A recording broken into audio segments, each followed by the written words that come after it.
and the opposition. So first, the presentation. They needed a steadier pace for explaining the fundamental theories, and they had to discuss more with the opponent about it.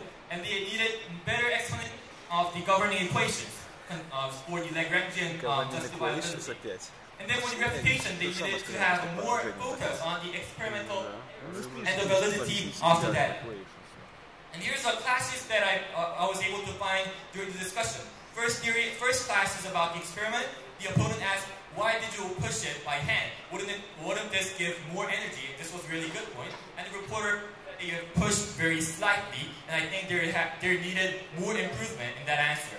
And then the opponent team asked, are there differences in the height limitation for cases with friction, friction and without friction? And the reporter answered, values changes if you include friction. The range is about 1.2 to 1.5. And then the last class is about the theory. The opponent asked, how is this elastic collision? And the reporter did not give a strong answer. And then the opponent team asked, does the center of the rotation changes? And the reporter said, the center stays the same. And then the opponent team asked, could you consider any kinds of increasing vectors? And the reporter gave a really good answer. So the crux of this class is that the role of heating should be clarified by the reporter side. And then I would like to talk about some of the missed points that I was able to find during the discussion. The missed point which I was not able to find neither in the presentation nor in the discussion.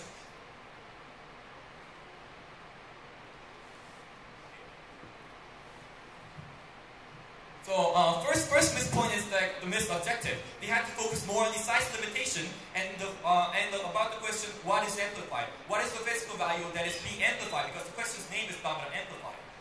And then about the Lagrangian justifiability, the team of Austria had to give more explanation on the friction term and the energy loss and the collision between the dominoes, which had to be considered when using the Lagrangian theory. And then about the missed torque. The torque that was caused between the dominoes was not considered nor in the discussion, neither in the presentation. And about the energy transfer among the important types of energy, many types of energy was not considered in the presentation nor in the discussion. Next. And about the angular momentum, since the change in the angular momentum is dependent on the collision time, so there had to be more investigation on how long is the collision time, because that would change the amount of the change of the angular momentum. And also about the bouncing back motion, since the Austrian team has mentioned that the collision will be elastic, if it is elastic, there might be a bouncing back motion of the domino. So if that bounces back and there will be multiple collisions between the dominoes, which will change the whole process of energy transfer. And also about the detachment, if the last domino is faster than the previous domino, there might be a detachment happen, and that would change the energy transfer process. That was not investigated in the presentation nor in the discussion. And about the missed experiment, many variables was not mentioned, and the measuring method was not clear. And so overall impression, there needed validity of the theoretical model, and in the experiment, more actual data and more explanation on the validity of the data was needed in the discussion and the presentation. Thank you very much. Thank you.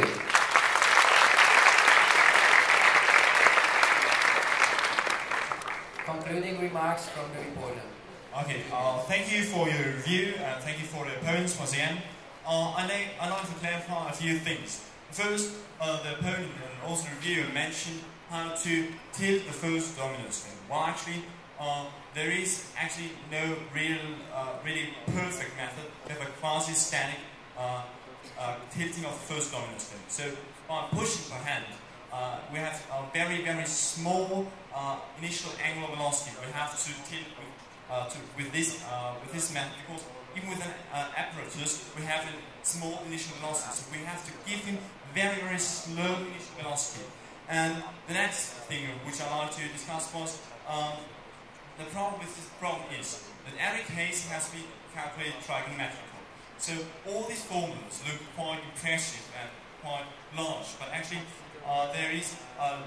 you have to calculate this trigonometrically, so independence of the sine and the cosine of the angle. And actually, I think we did a quite good report and a quite good observation, because we considered the array, the friction of the dominoes, and what actually happens at the tilting process. And actually, as we talked about the elastic or inelastic collisions, exactly for an inelastic impact, you have to have a very high compressive strength. So this it has to be very strong, very high.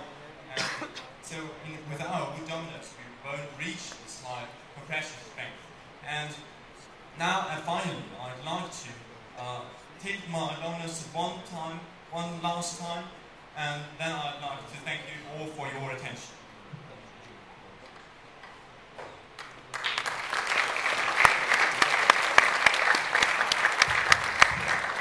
Thank you very much for your concluding remarks and also for all of your performances. And now we will have time for questions from the juries. Samuel? A question to the reporter. Coming back to something the reviewer also mentioned. If you think of a linear situation, if a small object collides with a large one, then it's typical for an elastic collision to see the small object to bounce back. Why did you observe that for the collision of dominoes? Well, actually, to see if there is a bounce back or not. Yes. Okay, well, actually, we, as you might have seen in the slow motion, impact, there is nearly no charge impact, so we can say that it's an elastic impact. This assumption was made to build our theoretical model. Okay, maybe I will bind up on this question. If you say that there is a fully elastic collision, wouldn't you expect that if you take the smallest tile you have and you just let it fall on the biggest one, it would jump back to almost the same distance as it started before? No, it won't jump back. If it is an elastic collision, shouldn't it? Well, actually, of course, if I will drop it like this one at the next one, so we have a partly elastic impact. So it jumps a little bit back.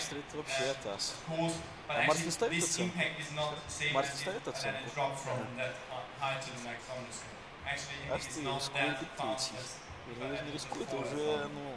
Okay. Valentin and then Andrei. Microphone, please.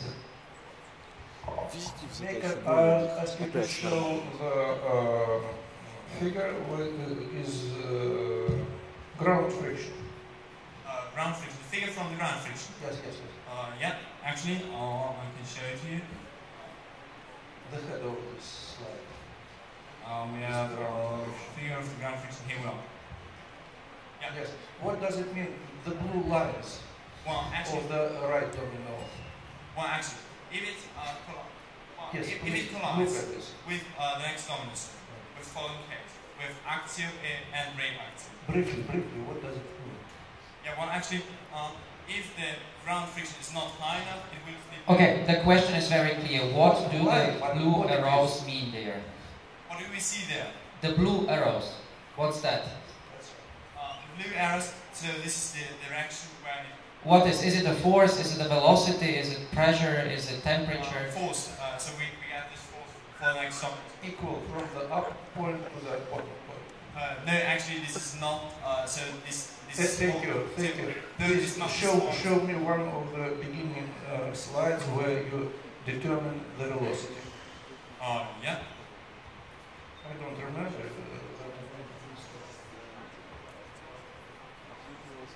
You mean that slide? No, maybe I can't see.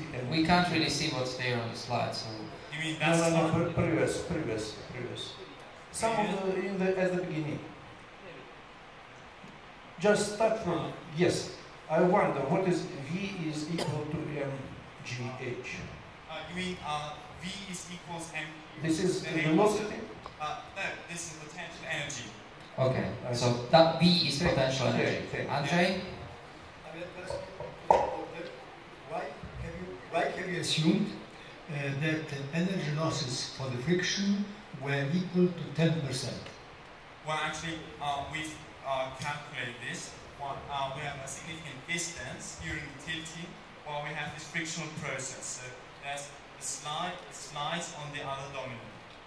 And during this sliding process, we then obtain that this sliding process needs 10% of the former kinetic energy on the first domino. Okay, so probably the answer was it was calculated. From the friction coefficient, independent from the friction coefficient.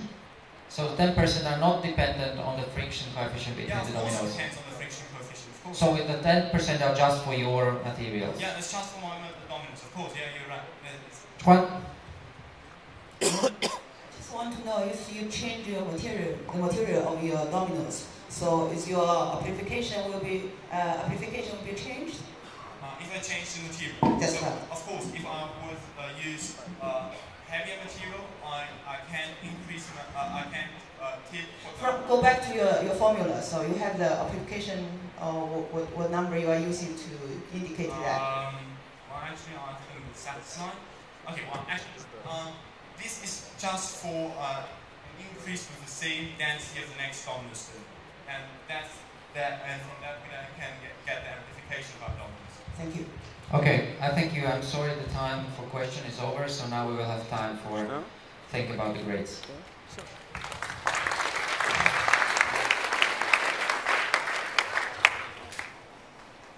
восторге от Домино.